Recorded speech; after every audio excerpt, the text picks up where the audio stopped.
Have you ever been the person who never lets anyone down, yet somehow you go to bed every night feeling completely empty? You do everything right. You say the right things. You show up exactly when people need you.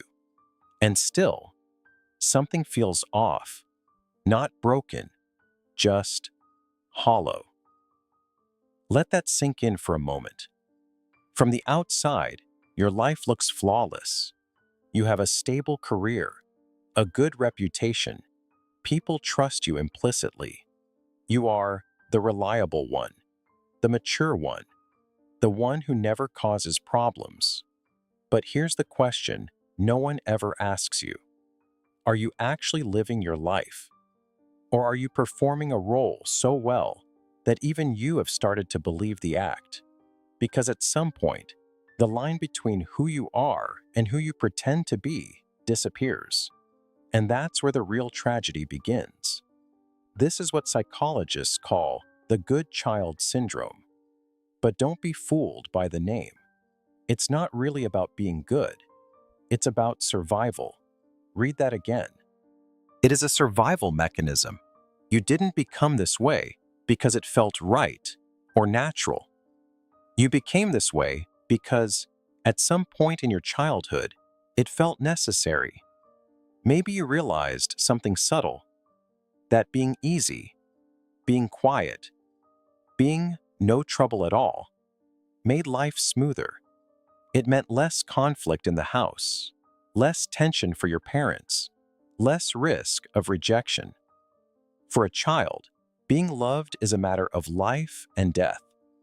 And if love feels conditional, you learn to pay whatever price is asked. So you adapted.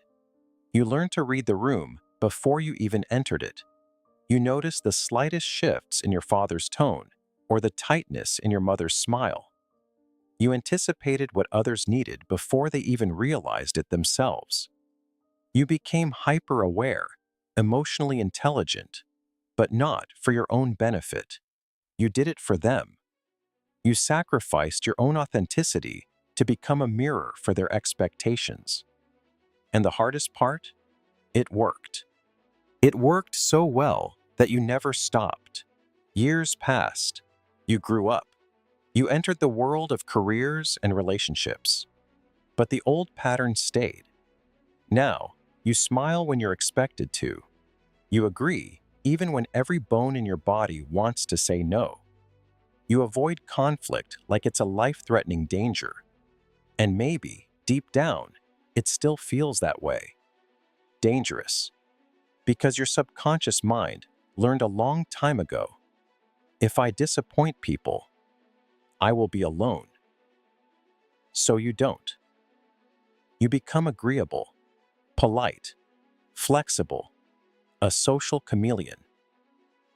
But here's the hidden cost of that flexibility.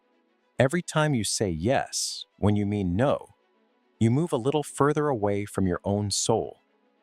Every time you hide what you really feel to keep the peace, you reinforce a devastating lie that your truth doesn't matter, that you, in your rawest form, are not enough. And over time, you start to disappear. Not all at once. It's a slow, quiet erosion.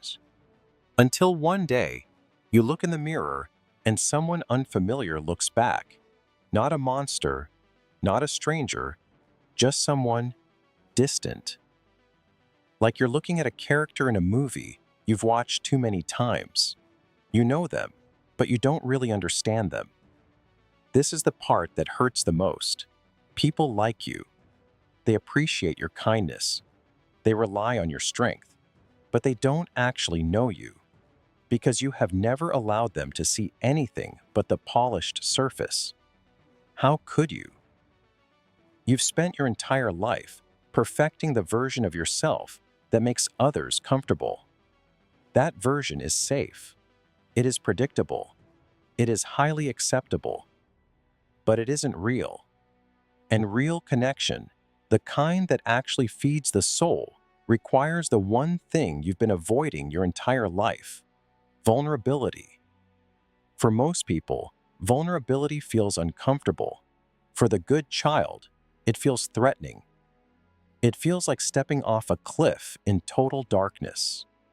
Because if people see the real you, the messy, uncertain, angry, or imperfect parts, what if they don't like what they see? What if they leave? So instead, you build armor. Perfection becomes your shield. You present a version of yourself that is polished, controlled, and impressive, and it works. It protects you from criticism and judgment. But armor has a double function. It keeps the arrows out, but it also keeps you locked inside. You are protected, and you are profoundly alone. People connect with your surface. They admire your discipline. They praise your consistency, but they can't feel you because you aren't letting yourself be felt. You are a ghost wandering through your own life. This is the secret the world doesn't tell you. The more perfect you become, the harder it is to be truly loved. Not because you're unlovable, but because no one can reach you behind the walls you've built. Eventually, the silence becomes deafening. You lose touch with your own emotions. You might even experience alexithymia, the inability to identify or describe what you feel. You feel a heaviness in your chest or a knot in your stomach, but you don't know if it's sadness, anger, or just total exhaustion. You've turned the volume on your heart down so low that you can't hear the music anymore. You default to the safest answer, I'm fine, even when your world is gray, especially when you're drowning, because you learned that anger was too much, sadness was too inconvenient, and having needs was too difficult. So you numbed them.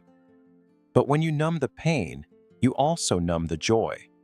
You don't get to choose. You end up living in grayscale. Pause for a second. If this feels familiar, please listen. You are not broken, but you are disconnected. What helped you survive back then is no longer helping you live now. It is limiting you. It is keeping you small. It is keeping you safe, but it is keeping you stuck. So what is the way out? How do you break the shackles of a lifetime of being good? You don't fix it overnight. You don't suddenly become a different person. You start small, very small. Healing doesn't begin with grand gestures. It begins with one simple, terrifying act of honesty. It starts with saying no when you're asked for a favor you don't have the energy to give. It starts with admitting, I'm tired, without an accompanying dissertation on why you deserve to be. It starts with telling the truth about how you feel, even if that truth is messy and disorganized. These moments may seem insignificant. They are not. They are cracks in the armor, and those cracks matter. Because as the saying goes, that's how the light gets in. At first, being real will feel wrong. It will feel unnatural, even selfish. That's okay.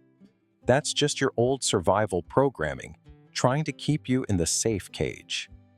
Stay with the discomfort. Because every time you choose honesty over performance, you are reclaiming a piece of yourself. Slowly, piece by piece, you will begin to feel again, not just the pain, but the real joy, the kind of presence that only comes when you are actually there. And here is the most surprising part. The right people don't leave. When you stop being perfect and start being real, the people who truly matter lean in, because for the first time in your life, they are actually meeting you, not the role, not the performance, you. You will realize that your worth was never based on how well you performed. It was an inherent right you were born with. You don't need to be perfect to be loved. You don't need to be easy to be accepted. You don't need to disappear to belong. If you've spent your whole life being the good child, maybe it's time to try something different. A little more honest today than yesterday. A little less perfect. A little more real. The goal isn't to destroy who you've been. It's to reconnect with who you are underneath the expectations. That version of you has been waiting quietly, patiently, for you to come home. So take a deep breath, stop performing, and just be. Because the world isn't waiting for a polished statue, it's waiting for a living, breathing human being. It's waiting for you.